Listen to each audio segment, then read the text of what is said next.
Shalom, selamat jumpa kembali sahabat ICCF Internasional dalam acara yang kami selenggarakan pengajaran di dalam Alkitab, PA, tentang kehidupan kita sebagai orang percaya. Topik yang akan kita bicarakan adalah tentang peristiwa akhir zaman. Tentu semua banyak kita mendengar peristiwa-peristiwa, penantian-penantian, apa-apa saja yang bakal terjadi di dalam akhir zaman itu. Topik yang akan kita bahas, akan kita dengarkan dalam jumpa kali ini adalah tentang pesta perkawinan anak domba. Pesta perkawinan anak domba ini adalah hal yang disampaikan, peristiwa yang akan terjadi, yang disampaikan oleh Yesus kepada Yohanes di Pulau Patmos. Dalam Wahyu pasal yang ke-19, ayat 7 dan ayat 8, kita baca demikian, "Marilah kita bersukacita dan bersorak-sorai dan memuliakan Dia, karena hari perkawinan anak domba telah tiba, dan pengantinnya telah siap sedia. Dan kepadanya, kepada pengantin itu adalah kita, orang-orang percaya, gereja, itulah pengantin. Ya.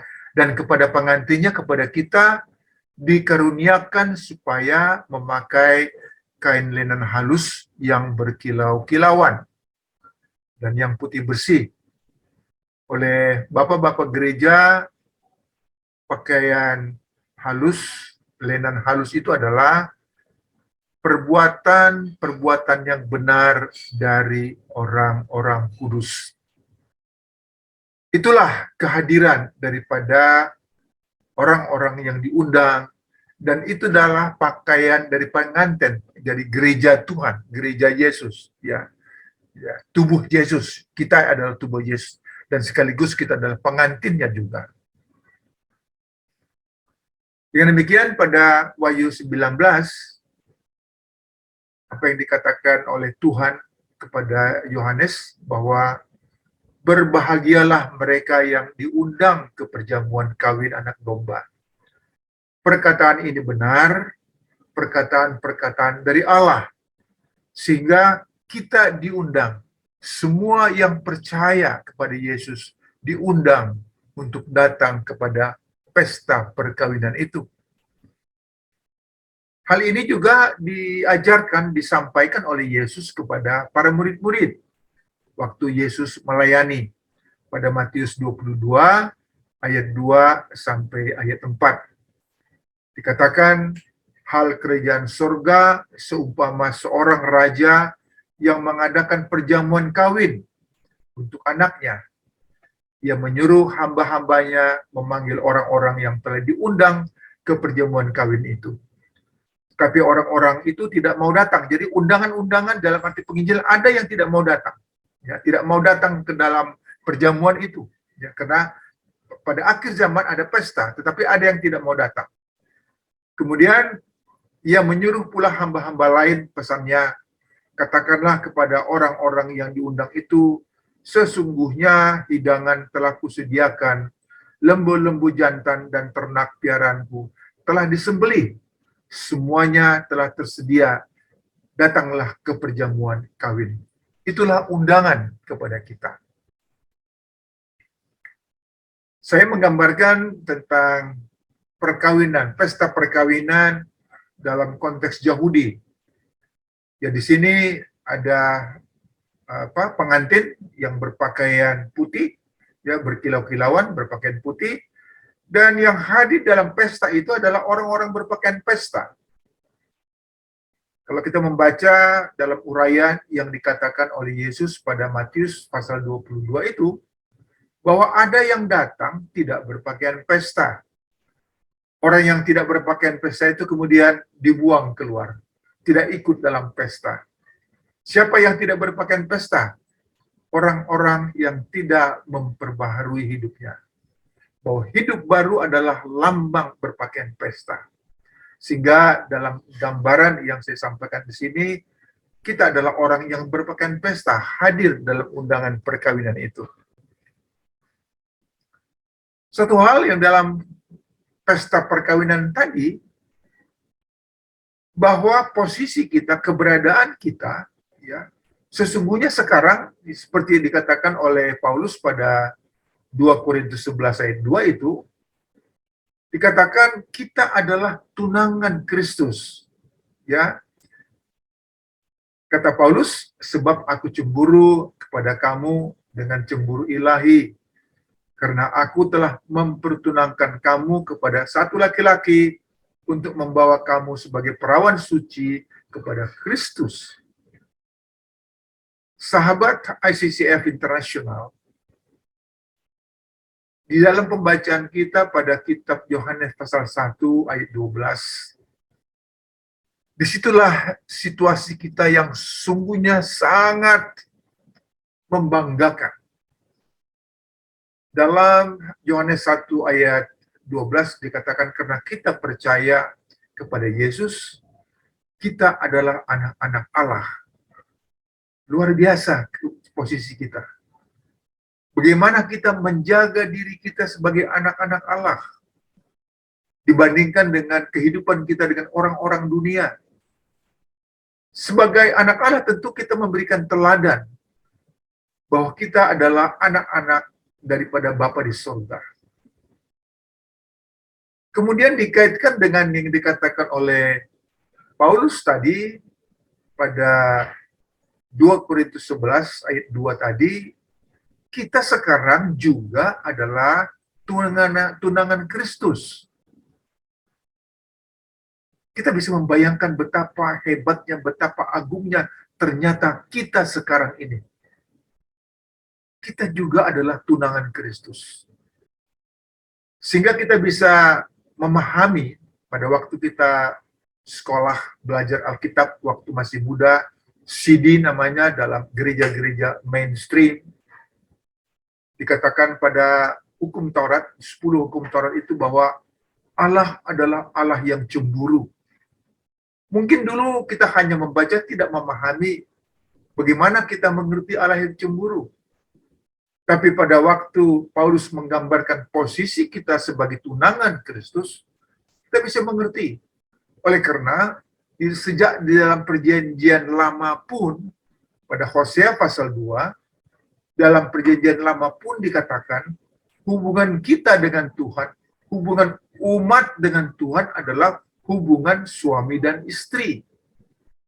Sehingga kita bisa mengerti bagaimana sebagai pengantin, sebagai istri, ya, Allah cemburu apabila kita tidak setia kepadanya. Itulah keberadaan kita. Oleh karena itu, bagaimana kita menjaga kekudusan kita, menjaga diri kita sebagai pengantin itu. Inilah keberadaan kita seperti dikatakan oleh Paulus. Untuk itu, dalam rangka mempersiapkan kita sebagai pengantin Kristus Yesus. Yesus mengatakan pada Matius 11 ayat 28, marilah kepadaku semua yang letih lesu dan berbeban berat, aku akan memberi kelegaan kepadamu. Dari penggambaran ini kita bisa melihat seperti yang digambarkan oleh Paulus tentang perjalanan Israel di padang gurun. Di padang gurun itulah kita baru merasakan. Di padang gurun itulah kita menikmati. Di padang gurun itulah Tuhan menuntun kita. Dan kita mengenal Dia. Dan kita dibentuk sebagai umat. Sebagai pengantin yang digambarkan oleh Paulus tadi. Karena Yesus mengatakan, marilah kepadaku semua yang letih lesu berbeban berat. Betul, kehidupan kita, perjalanan keluarga kita dalam gelombang demi gelombang yang kita hadapi. Sehingga panggilan Yesus berat adalah cara Tuhan untuk mencari atau memanggil kita untuk datang kepadanya. Di dalam gelombang kehidupan itulah kita dibentuk, diperbaharui, sehingga kita berpakaian linen halus berkilau-kilauan. Di dalam gelombang kehidupan itulah kita terus-menerus melekat kepada Tuhan. Karena itulah panggilannya. Karena kata Tuhan Yesus, pikulah kuk yang kupasang, karena kuk yang kupasang lemah lembut. Jadi artinya di sini bahwa di dalam kuk itu adalah Tuhan mengendalikan kita, Tuhan menuntun kita sesuai dengan rencananya. Kita tidak terikat, tidak tenggelam oleh dunia lagi, tapi kita hidup di dalam pembentukan Tuhan. Hal yang sama dikatakan oleh Yesus pada Wahyu pasal 3 ayat 20, lihatlah aku berdiri di muka pintu dan mengetuk. Jadi artinya Yesus datang mengetuk hati kita, mengetuk pintu hati kita. Jika ada orang yang mendengar suaraku dan membuka pintu, aku akan masuk mendapatkannya, dan aku akan makan bersama dengan dia, dan ia bersama dengan aku. Apabila ada tamu yang masuk makan bersama dengan kita, itu adalah keintiman. Itu yang mau dikatakan oleh Yesus. Keintiman itu di dalam bahasa Ibrani-nya adalah yada. Ya, di dalam bahasa Yunani namanya ginosko. Jadi rupanya hubungan kita dengan Yesus adalah hubungan yang intim, hubungan yang saling merindukan, hubungan yang saling mengasihi, hubungan yang saling membutuhkan. Disitulah pembentukan Tuhan dalam beban berat akan terjadi, sehingga kita berpakaian lenan halus berkilau-kilauan. Inilah yang kita gambarkan apa pakaian Yesus. Ada apa pakaian pengantin Yesus itu, kita itu. Dikatakan tadi bahwa lenan halus itu adalah perbuatan-perbuatan yang benar dari orang-orang kudus. Itulah kita. Ya, sehingga demikian kita bisa melihat pakaian itu. Penggambaran daripada pakaian lenan halus yang berkilau-kilauan, pilihan halus putih berkilau-kilauan itu adalah kita adalah garam dan terang dunia. Di dalam kehidupan kita, kita menampilkan sesuatu yang indah. Menjadi terang dimanapun kita berada, berbeda dengan orang lain. Menjadi surat Kristus yang terbuka dibaca oleh semua orang. Dimanapun kita berada, kita menjadi satu ukuran, menjadi sesuatu yang disukai, ya dimanapun kita berada. Ya, sesuai dengan Kisah Rasul pasal 27, akibatnya menjadi garam dan terang dunia, akibatnya menjadi surat Kristus yang terbuka, kita disukai oleh semua orang. Itulah buah-buah roh, dikata Tuhan Yesus, Yohanes 15 ayat 5, tinggallah di dalam aku, tinggallah di dalam Yesus. Karena apabila tinggal di luar Yesus, Yohanes 5:16, kita akan kering kerontang. Sehingga buah-buah roh itu, jadi kehidupan kita menjadi gambaran terang dan garam dan terang dunia. Kehidupan kita menjadi surat Kristus yang terbuka, menggambarkan perilaku kehidupan kita yang berbeda, yang disukai oleh semua orang. Itulah penggambaran yang harus kelihatan dan nyata. Tentu banyak pertanyaan, bagaimana saya tidak bertumbuh? Ya, kita tidak bertumbuh oleh karena kita gelisah, kita kurang percaya bahwa Tuhan menolong kita. Ada persoalan kita tidak menyerahkan diri kepada Tuhan. Rasa khawatir, ya, ini juga. Ya, kalau kita khawatir karena kita tidak merasa ada yang menolong kita. Ya, juga dikatakan kekayaan. Yang saya mau menggambarkan tentang kekayaan ini bukan berarti saya menolak kekayaan. Tidak. Kekayaan melimpah, meruah di dalam kehidupan kita, kaya raya, amin. Tetapi sering kekayaan itu menghalangi kita, karena itu adalah kesenangan hidup. Karena itu adalah identitas. Jadi yang saya katakan tadi, pada saat kita memiliki kekayaan seperti anak muda yang kaya itu, yang digambarkan Yesus, kita tidak gelisah. Pada saat kita memiliki kesenangan hidup, kita tidak khawatir.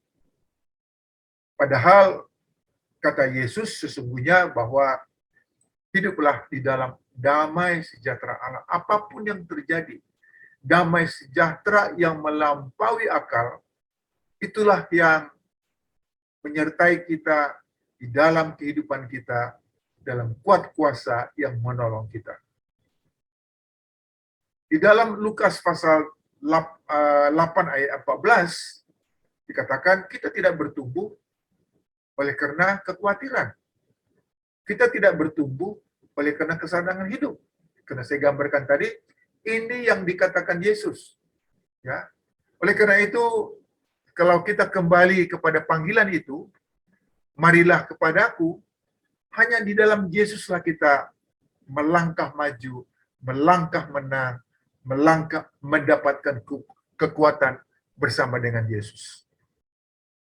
Dan demikian, oleh karena kita melekat kepada Yesus, kata Tuhan Yesus, tinggal di dalam aku, makanya buah-buah itu menghasilkan damai sejahtera. Buah-buah yang muncul di dalam persekutuan, keintiman dengan Yesus, membawa ketenangan, membawa kesabaran, membawa semua sukacita. Karena kerajaan Allah, kata Paulus di Roma pasal 14 ayat 17, kerajaan Allah bukan soal makan dan minum. Kerajaan Allah adalah soal kebenaran, damai sejahtera, dan sukacita dalam Roh Kudus. Itulah wujud keberadaan kita, penampilan kita, apapun kita. Baik kita bergumul, baik kita menikmati berkat melimpah, tetapi damai sejahtera Allah menjadi ukuran kita. Sehingga kita rendah hati. Ya, kita menampilkan kehidupan menjadi surat Kristus yang terbuka. Sekali lagi saya katakan, itulah penggambaran daripada pakaian halus, pakaian linen halus yang berkilau-kilauan itu. Yang saya mau gambarkan, jebakan-jebakan yang terjadi di dalam kehidupan kita sebagai orang percaya. Ini adalah suatu teguran yang disampaikan Tuhan melalui hambanya Nabi Amos. Bahwa orang-orang Yahudi zaman itu begitu gegap gempitanya dalam perayaan-perayaan yang 4 perayaan itu, ya, Paskah ya mereka, kemudian perayaan Pondok Daun, ya semua perayaan-perayaan itu mereka bergembira dalam perayaan-perayaan besar itu, ya. Tetapi tidak memberikan makna sesungguhnya. Itu yang ditegur oleh Tuhan. Mungkin kita pun juga bisa memetik peringatan ini dalam kehidupan kita sebagai gereja, warga gereja. Mungkin kita juga terperangkap di dalam seremoni-seremoni kegiatan gereja, ya, perayaan-perayaan, perkumpulan-kumpulan raya, ya. Tidak saya katakan jangan dilakukan, lakukan itu. Tapi yang Tuhan mau dalam perayaan itu adalah kehidupan kita yang benar. Ya, itu yang Tuhan mau. Bukan hanya formalitas seremoni acara-acara, tapi kehidupan kita yang benar. Selanjutnya, pasal 22 dikatakan, sungguh apabila kamu mempersembahkan kepadaku korban-korban bakaran dan korban-korban sajianmu, aku tidak suka. Dan korban keselamatanmu berupa ternak yang tambun, aku tidak mau pandang. Tuhan memperingatkan. Ya, mungkin kita merasa, saya sudah memberikan perpuluhan, amin, saya sudah memberikan sembah, tapi itu tidak cukup.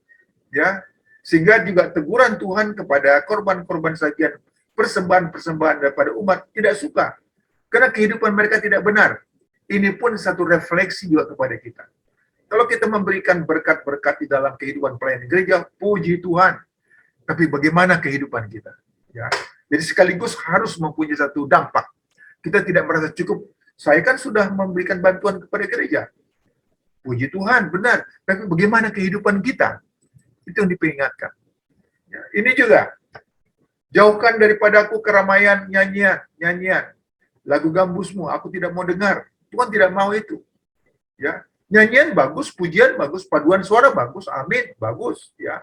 Tapi yang juga Tuhan mau adalah kehidupan kita yang benar. Jadi sekaligus dari teguran mengenai perayaan, teguran mengenai persembahan, teguran mengenai paduan-paduan suara nyanyian-nyanyian kita harus di dalamnya diisi yang dikatakan Tuhan, tapi biarlah keadilan bergulung-gulung seperti air dan kebenaran seperti sungai yang selalu mengalir. Sahabat ICCF Internasional, inilah yang Tuhan mau dalam mempersiapkan kita memakai pakaian linen halus berkilau-kilauan. Ini pengantar saya tentang bagaimana kita mempersiapkan diri kita berpakaian halus. Kita jumpa dalam acara yang berikutnya, bahagian kedua.